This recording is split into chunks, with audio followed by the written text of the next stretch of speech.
ሰላም ጤና ይስጥልኝ ክቡራትና ልገስ ተከታታዮች እንደምን አላችሁ? እኔ አለው እግዚአብሔር ይመስገን ደህና ነኝ። ዛሬም በጠቃሚና በአዲስ ፕሮግራም በአዲስ ቻናል በድጋሜ ተገናኝተናል። በዛሬው የጤና ፕሮግራማችን የምንመለከተው የጥቅል ጎመን አስደናቂ የሆነ የጤና ጥቅሞቹን እናም የአመጋገብ ይዘቱን እንዲሁም የአመጋገብ ጤናማ የሆነ መንገዶችን በዚህ ቪዲዮ ላይ በሚገባ የምነግራችሁ ይሆናል ማለት ነው። ይህ የጤና ትምህርት ለበርካታ ሰዎች በጣም ጠቃሚና አስተማሪም ስለሆነ ሁላችሁም በቅንነት ላይክና ሼር በማድረግ ሌሎችንም አስተምሩ አሳውቁላለሁኝ። ጥያቄ ካላችሁ ደግሞ ጥያቄያችሁን በኮመንት ላይ አስፍሩልኝ። ቻናሉን ሰብስክራይብ በማድረግም አበረታቱኝ እላለሁኝ። በቀጥታ ወደ ጤና ትምህርታችን የማልፍ ይሆናል። ጥቅል ጎመን እጅግ በጣም ኃይለኛ ቢሆንም ትኩረት ያልተሰጠው አትክልት ነው። ምክንያቱም በቀላሉ ስለሚገኝ ብዙ ሰዎች ትኩረት አይሰጡትም። እንደ ብሮኮሊ፣ አበባ ጎመንናም ኬል ካሉ አትክልቶች ጋር የሚመደብ የክሩሲፈረስ አትክልት ቤተሰብ ሲሆን በቫይታሚኖች፣ በማዕድናቶች፣ በፋይበር እናም በልዩ የእጽዋት ውህዶች የተሞላ አትክልት ነው። የጥቅል ጎመን የአመጋገብ ዋጋውን ወይም ደግሞ ኒውትሪሽናል ቫሊዩን ልንገራችሁ። 100 ግራም ጥሬ አረንጓዴ ጥቅል ጎመን የሚይዘውን የአመጋገብ ዋጋ እንመልከት። ማክሮ ኒውትረንስ ካሎሪ 25 ካሎሪ በጣም ዝቅተኛ ካሎሪ ያለው ምግብ ነው። ውሃ 92%፣ ካርቦሃይድሬትስ 5.8 ግራም፣ ፋይበር 2.5 ግራም፣ ስኳር 3.2 ግራም፣ ፕሮቲን 1.3 ግራም፣ ስብ 0.1 ግራም ከሞላ ጎደል ስብ የሌለው ነው። ቫይታሚኖች ደግሞ ቫይታሚን ሲ 36.6 ሚሊግራምን ይይዛል። በቀን የሚያስፈልገን 61%ን ይሸፍናል። ቫይታሚን ሲ ደግሞ ጠንካራ የሆነ አንቲኦክሲዳንትስ የበሽታ መከላከያንም ይጨምራል። ቫይታሚን ኬዋን ደግሞ 76 ማይክሮግራምን ይይዛል። በቀን የሚያስፈልገንን 63%ን ይሸፍናል። ቫይታሚን ኬ ለደም መርጋትና ለአጥንት ጤና አስፈላጊ ነው። ፎሌት ወይም ደግሞ ቫይታሚን ቢ9 43 ማይክሮግራምን ይይዛል። በቀን የሚያስፈልገንን 11%ን ይሸፍናል። ፎሌት ለዲኤንኤ እድሳትናም ለሴል እድገት ጠቃሚ ነው። ቫይታሚን ቢ6 ወይም ፕሪዶክሲን 0.1 ሚሊግራምን ይይዛል። በቀን የሚያስፈልገንን 6%ን ይሸፍናል። ቫይታሚን ቢ6 ሜታቦሊዝምን እናም የአንጎል ተግባርንም ይረዳል። ቫይታሚን ቢ1 ወይም ደግሞ ታያሚን 0.06 ሚሊግራም ወይም ደግሞ በቀን የሚያስፈልገንን 5%ን ይሸፍናል። ቫይታሚን ቢ2 ወይም ደግሞ ሪቦፍላቪን 0.04 ሚሊግራም ወይም በቀን የሚያስፈልገንን 3%ን ይሸፍናል። ቫይታሚን ኤ በአረንጓዴ ጎመን ውስጥ በጣም ትንሽ ነው ያለው፣ ነገር ግን ቀዩ ጥቅል ጎመን ቤታ ካሮቲን እናም ብዙ ቫይታሚን ኤን ይዟል ማለት ነው። ማዕድናት ደግሞ ፖታሲየም 170 ሚሊግራምን ይይዛል። ፖታሲየም ለልብና ለደም ግፊት ይረዳል። ካልሲየም 40 ሚሊግራምን ይይዛል። ለአጥንት ጤና በጣም አስፈላጊ ነው። ማግኒዥየም 12 ሚሊግራምን ይይዛል። ለጡንቻ እናም ለነርቭ ተግባር አስፈላጊ ነው። ብረት 0.5 ሚሊግራምን ይይዛል። ለቀይ የደም ሴል ምርት በጣም አስፈላጊ ነው። ፎስፈረስ 26 ሚሊግራምን ይይዛል። ለኃይል እናም ለአጥንት ጥንካሬ አስፈላጊ ነው። ሶዲየም 18 ሚሊግራምን ይይዛል።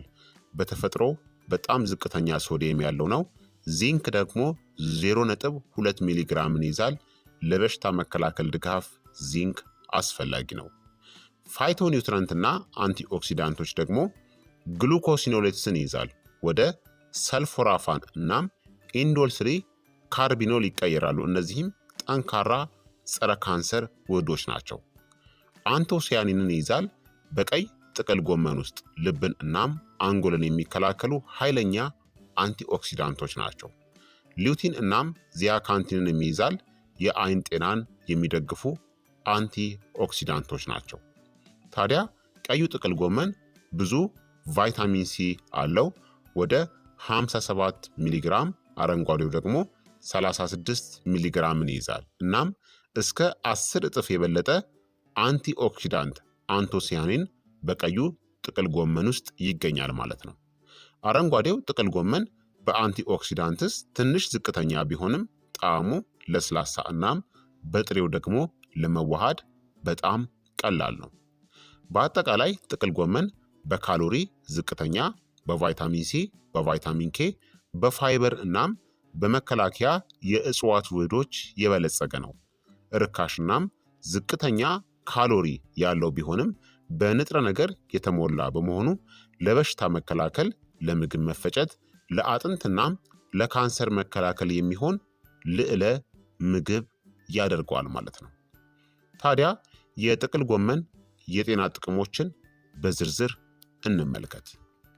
አንደኛ፣ የካንሰር ተዋጊ ውህዶች ምንጭ ነው። ጥቅል ጎመን ወደ ሰልፎራፋን እናም ኢንዶልስሪ ካርቢኖል ያሉ ባዮ አክቲቭ ውህዶች የሚለወጡ ግሉኮሲኖሌትስን ይዟል። እነዚህ ውህዶች ካርሲኖጂንን ካንሰር አምጪ ነገሮችን የሚያስወግዱ የዲቶክስ ኢንዛይሞችን ያነቃሉ። የእጢ እድገትን በመግታት የአፖፕቶሲስ ወይም ደግሞ የካንሰር ሴሎች ሞት እንዲከሰትም ያደርጋሉ። ጥቅል ጎመን በተለይ ቀዩ እናም አረንጓዴው ዝቅተኛ የጨጓራ የጡትናም የአንጀት ካንሰር ተጋላጭነት ጋር የተያያዘ ነው። ሁለተኛ፣ የምግብ መፈጨት ጤናን ያሳድጋል። ጥቅል ጎመን በአመጋገብ ፋይበር እናም በውሃ ይዘቱ የበለጸገ ነው። የሆድ ድርቀትን በመከላከል መደበኛ የአንጀት እንቅስቃሴንም ያበረታታል። ለአንጀት ባክቴሪያ ድጋፍን ይሰጣል። እነዚህም የኮለን ሽፋንን የሚከላከሉ ሾርት ቼን ፋቲ አሲድንም ያመርታሉ። ሶስተኛ፣ ለልብ ጤናም ድጋፍን ይሰጣል። ጥቅል ጎመን በፖሊፊኖሎች፣ በአንቶሲያኒን በቀዩ ጎመን ውስጥ እናም በፖታሲየም የበለጸገ ነው። አንቶሲያኒን የደም ቧንቧ ግድግዳዎች ጥንካሬን ይቀንሳሉ እናም ፕላክ ወይም ደግሞ የስብ ግግር እንዳይከማችም ይከላከላሉ። ፖታሲየም የሶዲየም መጠንን በማመጣጠን ከፍተኛ የደም ግፊትንም ይቀንሳል። ፋይበር የኤልዲኤል ወይም ደግሞ መጥፎ የኮሌስትሮል መጠንንም ይቀንሳል። አራተኛ፣ ኃይለኛ አንቲ ኢንፍላማቶሪ ውጤቶችም አሉት። ጥቅል ጎመን ሰልፎራፋን፣ ካምፒፈሮል እናም ቫይታሚን ኬን ይዟል። ሰልፎራፋን በሰውነት ውስጥ ያሉትን የብግነት ምልክቶችን ይቀንሳል። ቫይታሚን ኬ የበሽታ መከላከል ምላሾችን ለመቆጣጠር እናም ከአርትራይተስ፣ ከልብ ህመም እናም ከካንሰር ጋር የተገናኘ ስር የሰደደ ብግነትን ለመከላከልም ይረዳል። አምስተኛ፣ የበሽታ መከላከልንም ያጠናክራል። ጥቅል ጎመን እጅግ በጣም ጥሩ የቫይታሚን ሲ፣ ቫይታሚን ኤ ከቀይ ጎመን ቤታ ካሮቲን እናም የአንቲኦክሲዳንት ምንጭ ነው። ቫይታሚን ሲ የነጭ ደም ሴሎችን ምርት በመጨመር ኢንፌክሽንን የመከላከል አቅምን ያሳድጋል። አንቲኦክሲዳንቶች የበሽታ መከላከያ ሴሎችን ከፍሪ ራዲካል ጉዳት ይከላከላሉ። ስድስተኛ፣ የአጥንት ጤናንም ያሻሽላል። ጥቅል ጎመን በቫይታሚን ኬ1፣ በካልሲየም እና በማግኔዥየም እንዲሁም በፎስፈረስ ከፍተኛ ነው። ቫይታሚን ኬ ካልሲየም ከአጥንት ጋር የሚያገናኙ ፕሮቲኖችን ያነቃቃል፣ በዚህም ያጠነክራቸዋል። በተለይም በዕድሜ የገፉ ሰዎች ላይ የአጥንት መሳሳትን ይከላከላል እናም የአጥንት በሽታ ተጋላጭነትንም ይቀንሳል። ሰባተኛ፣ ክብደትንም ለመቆጣጠር ይረዳል። ጥቅል ጎመን በካሎሪ ዝቅተኛ ነገር ግን በፋይበር እናም በውሃ የበለጸገ ነው። የመጥገብ ስሜትን ያበረታታል። ከመጠን በላይ መብላትንም ይቀንሳል። በአንቲኦክሲዳንት እናም በፋይበር በኩል የስብ ሜታቦሊዝምንም ይደግፋል። ለተፈጥሮ ዴቶክስ እናም ክብደት መቀነስ ብዙ ጊዜ የጎመን ሾርባ አመጋገብ ውስጥም ይካተታል። ስምንተኛ፣ የአንጎል እናም የነርቭ ጤናንም ይደግፋል። ጥቅል ጎመን በአንቲኦክሲዳንትስ ቫይታሚን ኬ እናም በአንቶሲያኒን የበለጸገ ነው። አንቶሲያኒን የማስታወስ ችሎታን ያሻሽላሉ እናም እንደ አልዛይመርስ ያሉ የነርቭ ዲጀነሬቲቭ በሽታዎችንም ይከላከላሉ። ቫይታሚን ኬ የነርቭ ተግባርን እናም የአንጎል ሴል ምልክት ማስተላለፍንም ይደግፋል። 9ኛ የአይን ጤናንም ይጠብቃል። ጥቅል ጎመን በቤታ ካሮቲን፣ በሉቲን እና በዚያካንቲን በተለይ በቀዩ ጎመን ውስጥ የበለጸገ ነው። ሬቲናን በአልትራቫዮሌት ብርሃንና በፍሪ ራዲካልስ ከሚደርስ የኦክሳይድ ጉዳት ይከላከላል። የማኩላር ዲጀነሬሽን እና የአይን ሞራ ግርዶሽ አደጋንም ይቀንሳል። 10ኛ ሰውነታችንን ከመርዛማ ነገሮች ያጸዳል። የጥቅል ጎመን ግሉኮሲኖሌትስ እናም አንቲኦክሲዳንቶች እንደ ተፈጥሯዊ ዲቶክሲፋየር ሆነው ያገለግላሉ። የዲቶክስ ኢንዛይሞችን በማንቃት የጉበትን ተግባር ያሳድጋሉ። ጎጂ መርዛማ ንጥረ ነገሮችንና ከባድ ብረቶችንም ለማስወገድ ይረዳል። መርዛማ ንጥረ ነገሮች መከማቸትን በመቀነስ የቆዳ ጥራትንም ያሻሽላል። 11ኛ የደም ስኳርንም ይቆጣጠራል። ጥቅል ጎመን ፋይበር፣ አንቶሲያኒን እና አንቲኦክሲዳንቶችን ይዟል። ፋይበር የስኳር መምጠጥን በማዘግየት የደም የግሉኮስ መጠንን ያረጋጋል። አንቶሲያኒን የኢንሱሊን ሴንሲቲቪቲን ያሻሽላል። 12ኛ ለጤናማ ቆዳ አስተዋጽኦን ያደርጋል። ጥቅል ጎመን በቫይታሚን ሲ፣ በአንቲኦክሲዳንትና በሰልፈር ውህዶች የተሞላ ነው። ቫይታሚን ሲ የኮላጅን ምርትን በማሳደግ ቆዳን ጠንካራ እናም ወጣት ያደርገዋል። አንቲኦክሲዳንቶች ሽበቶችንናም የአልትራቫዮሌት ጉዳትንም ይከላከላሉ። ሰልፈር ዲቶክስን ይደግፋል እናም እንደ ብጉር ወይም እንደ ኤግዜማ የመሳሰሉ የቆዳ ብግነትንም ይቀንሳል። 13ኛ የጉበት ጤናንም ይደግፋል። ጥቅል ጎመን ሰልፎራፋን፣ ኢንዶልስ እናም አንቲኦክሲዳንቶችን ይዟል። መርዛማ ንጥረ ነገሮችን የሚሰብሩ የጉበት ኢንዛይሞችንም ያነቃቃል። የጉበት ሴሎችን ከኦክሳይድ ጭንቀት ወይም ደግሞ ስትረስም ይከላከላል። 14ኛ የጨጓራ ቁስለትንናም የጨጓራ ችግሮችንም ሊቀንስ ይችላል። የጥቅል ጎመን ጭማቂ በተለምዶ ለቁስለት ያገለግላል። የጨጓራ ሽፋንን የሚከላከሉ ኤል ግሉታሚን እናም ቫይታሚን ዩ፣ ኤስ ሜታይል ሜቲዮኒንን ይዟል። የጨጓራ ቁስሎችን መፎስን ያበረታታልና የአሲድ መመለስንም ይቀንሳል። በአጠቃላይ ጥቅል ጎመን ጸረ ካንሰር፣ ለልብ ጤናማ፣ አጥንትን የሚጠብቅ፣ ለአንጀት የሚስማማ እናም የበሽታ መከላከልን የሚያጎለብት ነው። በጥሬው፣ በእንፋሎት፣ በትንሹ ተጠብሶ ወይም ደግሞ ተቀምሞ እንደ ኪሚችና ሶርክራውት መመገብ ከፍተኛውን ጥቅምን ይሰጠናል ማለት ነው። ታዲያ የጥቅል ጎመንን ጥቅሞች ከፍ ለማድረግ የአመጋገብ ምርጥ መንገዶችን ደግሞ ልንገራችሁ። የጥቅል ጎመንን ጥቅሞችን ከፍ ለማድረግ ምርጥ የአመጋገብ መንገዶችን፣ የአዘገጃጀት ዘዴዎች በንጥረ ነገሮች ላይ እንዴት ተጽዕኖ እንደሚያሳድሩ እናም ለሰውነታችሁ በጣም ጠቃሚ የሆነው መቼ እንደሆነ ደግሞ እንመልከት። አንደኛ ጥሬውን ጥቅል ጎመን ነው በሰላጣና በስሙዚ። ቫይታሚን ሲ፣ ሰልፎራፋን እናም ኢንዛይሞችን ይጠብቃል። እነዚህ በማብሰል ሊጠፉ የሚችሉ ናቸው። ለዲቶክስ፣ ለበሽታ መከላከልና ካንሰርን ለመከላከል እጅግ በጣም ጥሩ ነው። ፋይበሩ የምግብ መፈጨትንና ክብደትን ለመቆጣጠር ይረዳል። ለመመገብ ደግሞ ምሳ ወይም ደግሞ ቀደም ያለ እራት ላይ ምርጥ ነው። ጥሬ ፋይበር የበለጠ ንቁ ስትሆኑ ለመዋሃድ ቀላል ስለሆነ። ሁለተኛ በእንፋሎት በትንሹ የተጠበሰ ጥቅል ጎመን ነው።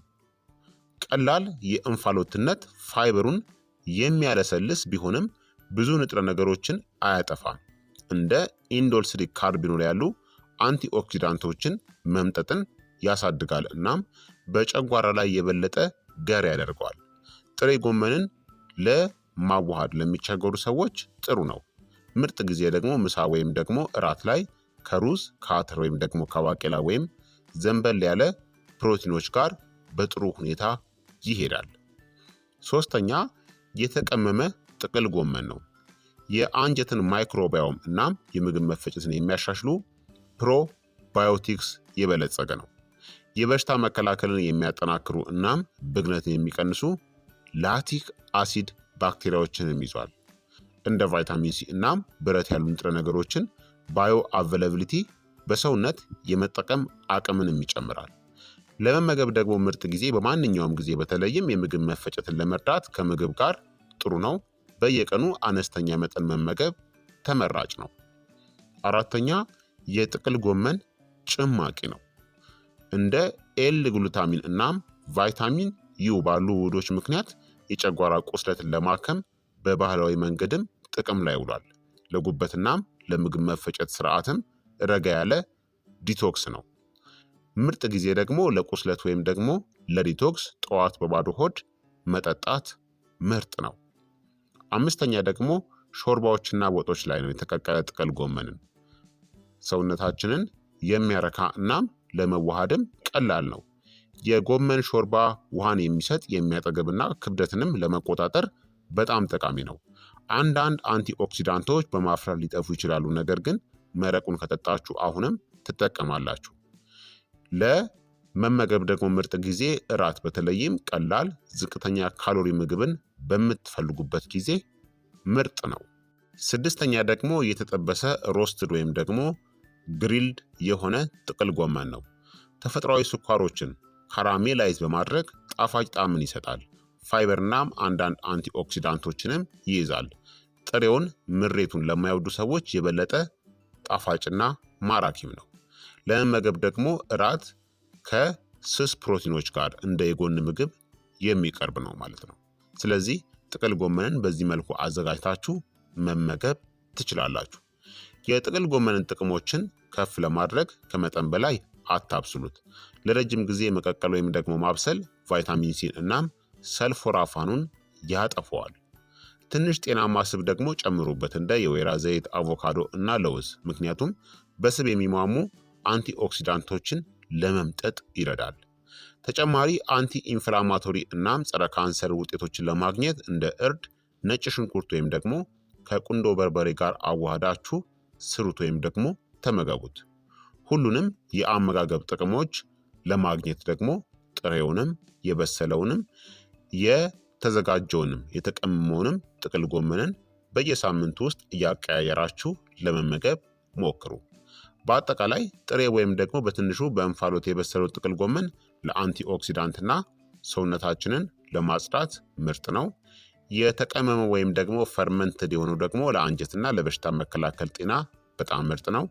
የጥቅል ጎመን ጭማቂው ደግሞ ለቁስል መፎስና ጨጓራን ለማረጋጋትም በጣም ምርጥ ነው። የጥቅል ጎመን ሾርባ ወይም ደግሞ ወጦቹ ደግሞ ለመጽናናት ማለትም ሰውነታችንን ለማራስናም ለውሃን ለመሙላትም በጣም ምርጥ ነው። የተጠበሰው ጥቅል ጎመን ደግሞ ፋይበሩን እየጠበቀ ጣፋጭ የሆነ አማራጭ ነው ማለት ነው። ስለዚህ ጥቅል ጎመንን በተለያየ መልኩ መመገብ ትችላላችሁ። ስለዚህ ክቡራትና ክቡራን ተመልካቾቼ የዛሬው የጤና ትምህርቴ እንግዲህ ይህንን ይመስል ነበረ። እንደተማራችሁበት ተስፋ አደርጋለሁኝ። የጥቅል ጎመን አስደናቂ የጤና ጥቅሞችን፣ የአመጋገብ መንገዶችን በዚህ ቪዲዮ ላይ በሚገባ ነግሬያችኋለሁኝ። ላይክ እና ሼር እያደረጋችሁ ሌሎችንም አስተምሩ። ጥያቄያችሁን ደግሞ በኮመንት ላይ አስፍሩልኝ። ቻናሉን ከወደዳችሁት ይህ የጤና ትምህርት ጠቃሚ ነው ብላችሁ ካሰባችሁ ለእህት ለወንድሞቻችሁ፣ ለወዳጅ ለዘመዶቻችሁ ሼር በማድረግ ሌሎችንም በቅንነት አስተምሩ እላለሁኝ። ሰብስክራይብ ማድረጋችሁን አትዘንጉ። በቀጣይ የጤና ትምህርት እስከምንገናኝ እኔንም እናንተንም ቸር ያቆየን። መልካም ጊዜ፣ መልካም ቆይታ። ቻው ቻው።